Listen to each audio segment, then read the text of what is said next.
పుట్టిన కొన్ని రోజుల్లోనే చాలా మంది శిశువులకు జాండీస్ అంటే పచ్చకామర్లు రావడం సాధారణం.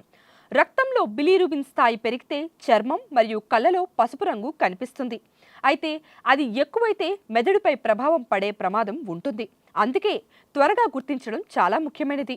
ఇప్పటి వరకు బిలీరుబిన్ స్థాయి తెలుసుకోవడానికి రక్త పరీక్ష చేయాల్సి వచ్చేది, లేదా చేతిలో ఒక పరికరాన్ని చర్మానికి నేరుగా తగిలించి కొలిచేవారు. ఇవి శిశువుకు కొంత అసౌకర్యం కూడా కలిగించవచ్చు. ఇక ఇప్పుడు వచ్చినటువంటి కొత్త టచ్ ఫ్రీ టెక్నాలజీతో చూస్తే ఇప్పుడు ప్రదర్శించిన సాంకేతికత పూర్తిగా శరీరాన్ని తాకకుండా పనిచేస్తుంది. ప్రత్యేక సెన్సర్లు లేదా కెమెరా ఆధారిత స్కానింగ్ టెక్నాలజీని ఉపయోగిస్తారు. హ్యాండ్ హెల్డ్ పరికరంను నవజాత శిశువులకు దగ్గరికి తీసుకెళ్తే సెకన్లలో ఫలితం వస్తుంది. శిశువు చర్మంపై పడే కాంతి ప్రతిబింబాలను విశ్లేషించి బిలీరుబిన్ స్థాయిని అది అంచనా వేస్తుంది. కొన్ని సిస్టమ్స్ ఏఐ ఆధారంగా డేటాను వెంటనే విశ్లేషిస్తాయి, ఫలితాలను వెంటనే స్క్రీన్పై చూపిస్తాయి. ఇది ఎందుకు ముఖ్యమంటే దీనితో శిశువుకు నొప్పి ఉండదు, ఇన్ఫెక్షన్ ప్రమాదం కూడా తగ్గుతుంది. గ్రామీణ ప్రాంతాల్లో కూడా దీన్ని సులభంగా ఉపయోగించవచ్చు.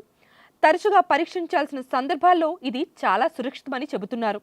శిశువు చర్మంపై పడే కాంతి ప్రతిబింబాలను విశ్లేషించి బిలీరుబిన్ స్థాయిని అంచనా వేసే ఈ కొత్త పరికరం ఎంతో ఉపయోగకరం. ఇది ఇటీవల మాదాపూర్ హైటెక్స్లో ఏర్పాటు చేసినటువంటి బయో ఏషియా సదస్సులో ఈ ఆవిష్కరణ ఎంతో మంది తల్లిదండ్రులకు ఊరటనిచ్చింది.